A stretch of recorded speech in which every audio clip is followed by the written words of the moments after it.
आसनसोल नगर निगम के नेता प्रतिपक्ष चैताली तिवारी ने अपने आवासीय कार्यालय में आज एक संवाददाता सम्मेलन किया।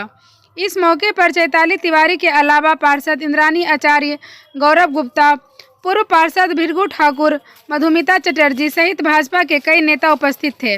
इस मौके पर चैताली तिवारी ने आसनसोल नगर निगम पर भ्रष्टाचार के संगीन आरोप लगाए।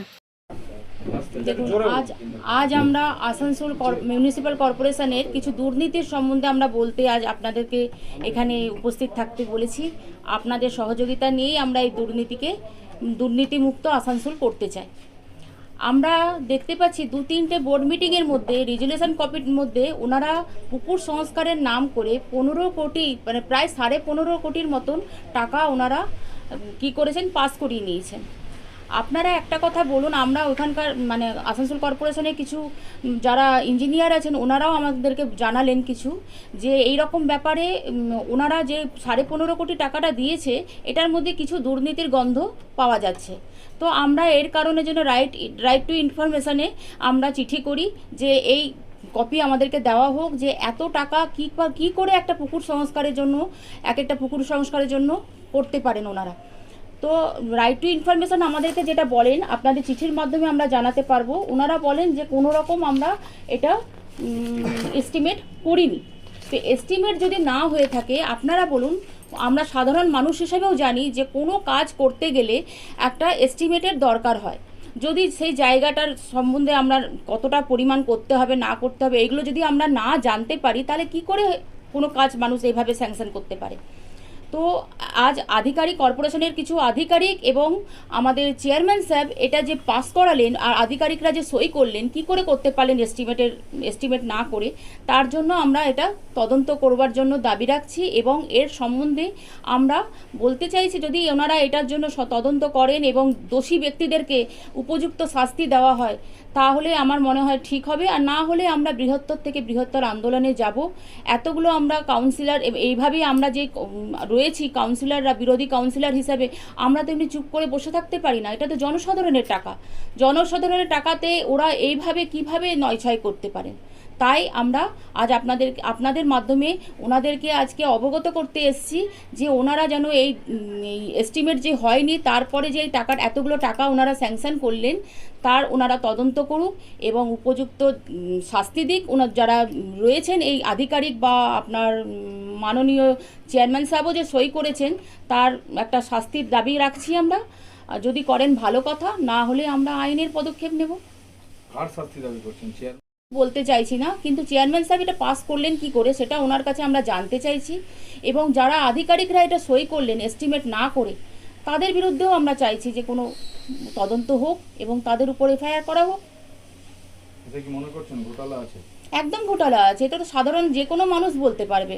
একটা যদি পুকুর সংস্কারের নাম ওনারা জানেন যে এটা বর্ষার সময় আছে, একটা পুকুর সংস্কারের নাম করে যা ইচ্ছা তাই একটা বলে দিই আর তারপর তো আর কেউ এটা দেখতে যাবে না।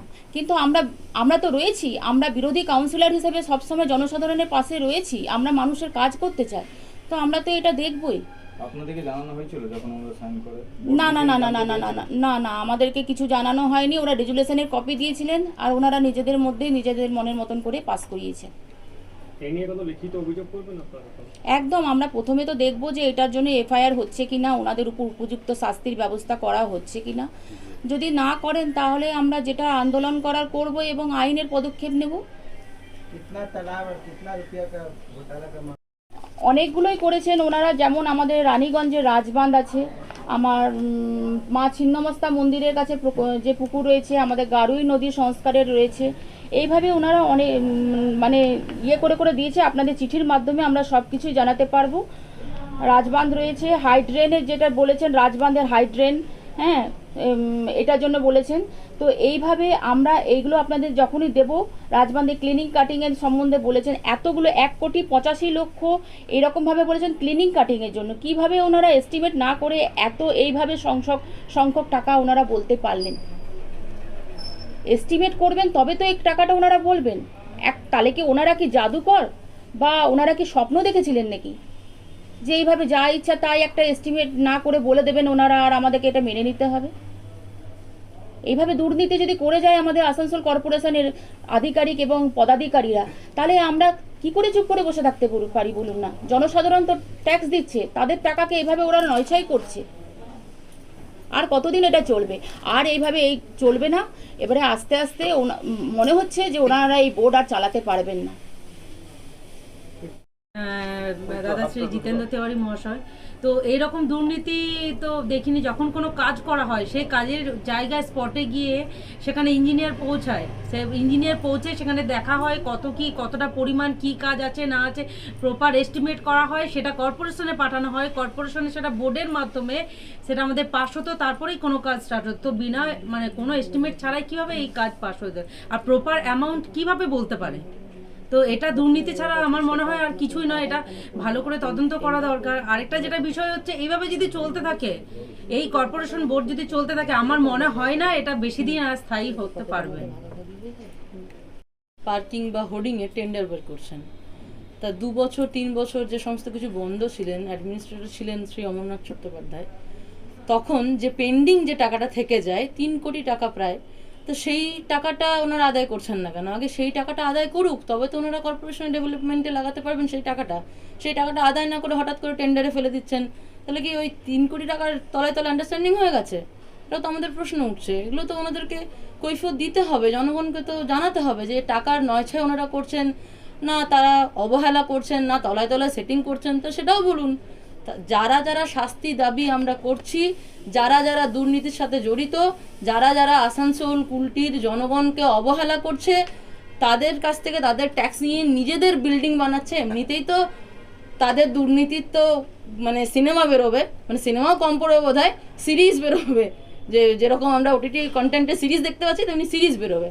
তো দয়া করে যেটা 3 বছর ধরে যে ঘোটালাটা করেছেন, 3 কোটি টাকার, এখানে 15 কোটি টাকার যে ঘোটালা করতে যাচ্ছেন, দুর্নীতি করতে যাচ্ছেন, যারা এর সাথে জড়িয়ে আছেন তাদের সবার আমরা শাস্তি দাবি করছি। जब हम लोग काउंसलर थे तो प्रत्येक बोर्ड मीटिंग में हम लोग अपनी अपनी समस्या बताया करते थे कि हमारे वार्ड में जल जमाव की समस्या है, निकासी की समस्या है, रोड की समस्या है, ड्रेन की समस्या है। ये सब कहने के बाद उसके बाद इंजीनियर जाता था वार्ड में, जा कर के उसे पूरी तरीके से मुआयना करने के बाद उसके बाद एस्टीमेट बनाता था। एस्टीमेट बनाने के बाद ही काम में हाथ लगता था। अभी तो देखा जा रहा है कि ये जिस तरह से ये लोग छप्पा वोट दे करके जीत करके आया है, तो छप्पा का जैसा काम कर रहा है ये लोग। माने लोगों को पश्चिम बंगाल ही नहीं, आसनसोल के लोगों को जो छप्पा वोट से जो लोग जीत करके आया है, तो वो छप्पा जैसा ही काम कर रहा।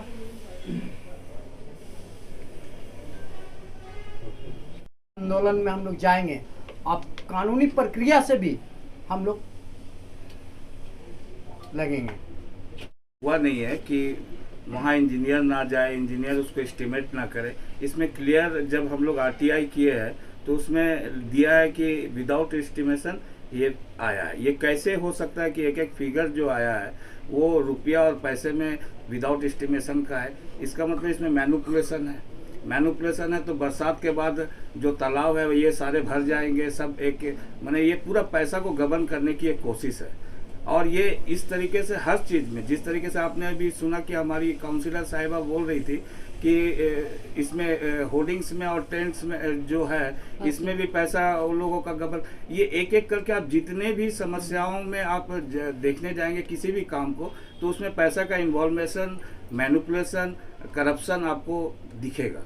और ये दिखते दिखते अब ऐसा स्थिति आ गया आसनसोल में कि कभी भी ये कॉरपोरेशन अब धराशायी हो सकती है, क्योंकि मनुष्य का पैसा इस तरीके से आप मिसयूज़ नहीं कर सकते। यहाँ हर टैक्स पेयर का पैसा लगा हुआ है। आप इस पैसे को इस तरीके से पुकुर साफ कराने के नाम पे बरसात के समय 15 करोड़ रुपया का आप गबन कर लेंगे और यहाँ के वासी जो निवासी है वो देखते रहेंगे। यहाँ सब शिक्षित वर्ग भी रहते हैं, सभी शिक्षित वर्ग को ये क्वेश्चन रेज हो रहा है कि ये कैसे हो रहा है, ये कैसे संभव है कि 15 करोड़ रुपया विदाउट एस्टिमेशन का पॉन्ड क्लीनिंग के लिए यूज़ होगा। ये सभी के दिल में एक क्वेश्चन है और हम लोग इसके लिए कानूनी कार्रवाई भी करेंगे और इसके लिए हम लोगों को जो जरूरत पड़ेगा, अगर हम लोगों को आंदोलन पर उतरना पड़ेगा सड़क पे, हम लोग बृहत्तम रूप से सड़क पर उतर कर आंदोलन करेंगे। इस वर्ष भारत अपने आज़ादी की 75वीं वर्षगांठ मना रहा है। इसे आज़ादी का अमृत महोत्सव नाम दिया गया है। इस मौके पर पूरे देश में जश्न का माहौल देखा जा रहा है। सभी वर्गों के लोग आज़ादी के इस अमृत महोत्सव की खुशियों में सराबोर हैं। आज दक्षिण बंगाल के सबसे बड़े वाणिज्यिक संगठन फासबेकी की तरफ से भी आज़ादी के 75 साल पूरे होने की खुशी में एक कार्यक्रम का आयोजन किया गया। तिरंगा सम्मान जागरूकता अभियान नामक इस कार्यक्रम के तहत आसनसोल के भगत सिंह मोड़ से एक तिरंगा रैली निकाली गई, जहां फासबेकी संगठन से जुड़े तमाम वाणिज्यिक संगठन और कई सामाजिक संस्था के लोग मौजूद थे। इस मौके पर यहां आसनसोल के विशिष्ट उद्योगपति और संस्था के सचिव सचिन राय, अध्यक्ष RP Khetan, Pawan Gutia, Vinod Gupta, Raniganj chamber of commerce के अध्यक्ष अरुण भरतिया, संजय तिवारी, अंजय खेतान सहित इस संगठन के तमाम सदस्य और पदाधिकारीगण उपस्थित थे।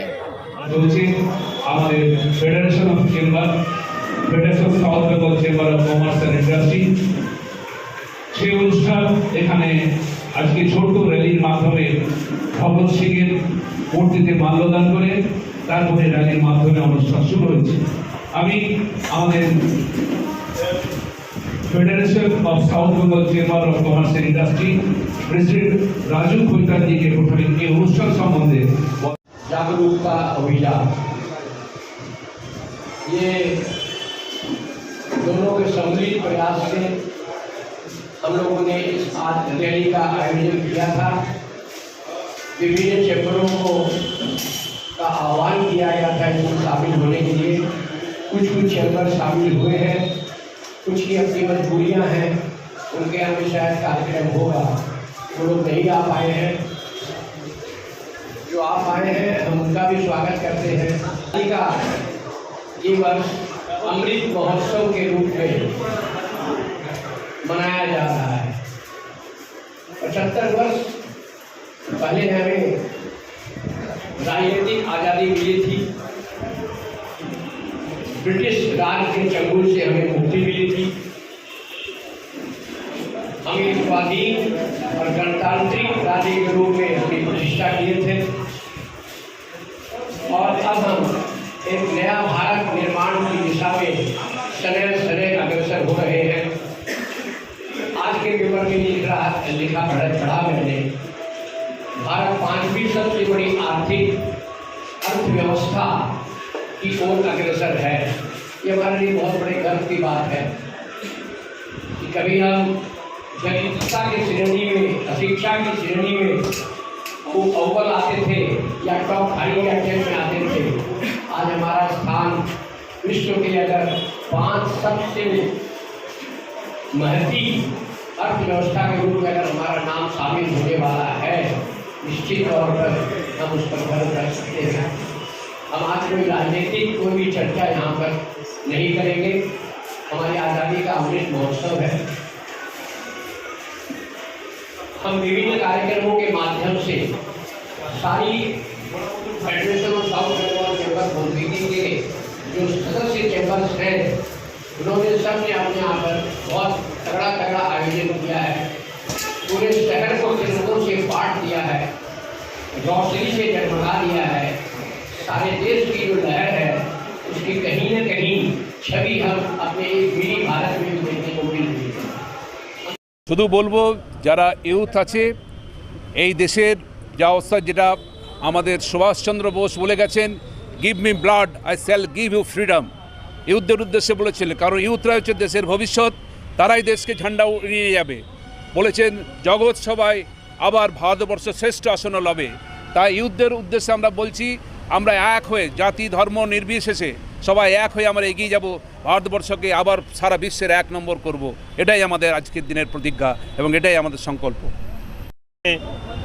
देश खंडित होते जा रहा है जातिवाद पर और अलग अलग मुद्दों पर, धर्म पर, जातिवाद पर। ये महोत्सव सबको इकट्ठा करने में कामयाब हो रहा है और हो जाएगा। इससे क्या होगा, सबके प्रेम की भावना जागृत होगी और लोग जातिवाद और धर्मवाद भूल जाएंगे। ये फिर हिंदुस्तान इकट्ठित हो जाएगा, संगठित हो जाएगा। अमृत महोत्सव दिन है। हम लोग बहुत गर्व महसूस कर रहे हैं कि ये दिन भी हम लोगों को मिला है। 50वां सालगिरह और 75वां महोत्सव मिलने से हम लोग अपने आप को गर्वित महसूस कर रहे हैं। और हम अपने समाज को एक मैसेज देना चाहता हूँ कि आप देश जो है हम लोगों को सोना का चिड़िया फिर से बनने वाली है। इसमें अपना अपना योगदान दें और सुचारू ढंग से रचनात्मक काम करें। और युवाओं से करूँगा कि इधर उधर ना भटक करके एक मंजिल और एक डेस्टिनेशन पर पहुँचे। देश की आज़ादी के अमृत महोत्सव के अवसर पर सारा देश अभी देशभक्ति की भावना से ओतप्रोत है, सराबोर है।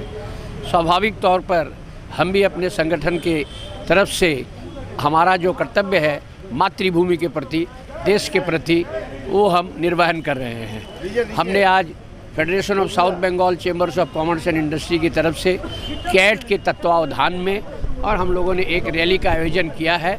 भगत सिंह मोड़ से प्रारंभ कर और रविंद्र भवन के बगल में SBI तक। उसमें हमने सभी संगठनों का आह्वान किया है, यहाँ की NGO का आह्वान किया है कि वो इसमें शामिल होकर अपनी देश के प्रति प्रतिबद्धता जाहिर करें और एक जागरूकता रैली का जो हम आयोजन कर रहे हैं उसमें अपनी भागीदारी सुनिश्चित करें। समाज के विशिष्ट नागरिक के तौर पे आप देश के युवाओं को क्या संदेश देना चाहेंगे? भाई, आज के जो युवा हैं उससे बहुत से लोग भटके हुए हैं। हम उन्हीं को ये संदेश देना चाहते हैं कि देश के प्रति जो अपनी जो भावना है, जो समर्पण है, देशभक्ति है, उससे कहीं भी दाएं बाएं न जाएं।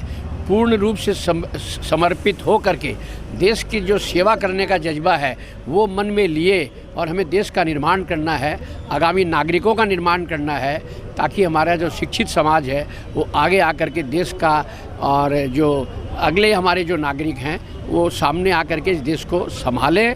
हम तो कर चले हम फिदा जानेवन साथियों, अब तुम्हारे हवाले वतन साथियों। कुल्टी थाना के चौरंगी चौकी की पुलिस ने इलाके में मोटरसाइकिल लूट की घटना की जांच शुरू की थी। सूत्रों के अनुसार इस साल 24 फरवरी की शाम कुल्टी के सिमुल गांव निवासी संजीव ठाकुर की मोटरसाइकिल छिनतई हो गई। इसके बाद 7 जुलाई की शाम पुनरी गांव निवासी श्यामल मंडल की मोटरसाइकिल को बदमाशों ने लूट लिया। ये 2 घटनाएं पुनरी और चब्बलपुर रोड पर हुई। उसके बाद चौरंगी चौकी पुलिस ने दिनेश पासी, मंडिल बिल्लौर और मनोज बेडे से पूछताछ की। इस कार्य में 3 लोग शामिल पाए गए, जिन्हें कुछ दिन पहले पुरुलिया जिले के थाना क्षेत्र की पुलिस ने बाराबनी थाना क्षेत्र से दोहरे हत्याकांड के मामले में गिरफ्तार किया था। उसके बाद पुलिस कुल्टी थाने की चौरंगी चौकी की पुलिस इन तीनों आरोपियों को इस घटना में शामिल होने के आरोप में पुरुलिया के मक्सल थाने से सुन अरेस्ट द्वारा लेकर आई। पुलिस ने आरोपियों से पूछताछ के बाद चोरी की मोटरसाइकिल बरामद कर ली है। उसके बाद चौरंगी फाड़ी पुलिस झारखंड के बोकारो जिले के गोमो थाना और बोकारो जिले के पेगा नारायण थाना क्षेत्र से चोरी की 2 मोटरसाइकिलें बरामद कर तीनों आरोपियों को रविवार को आसनसोल जिला न्यायालय में पेश किया।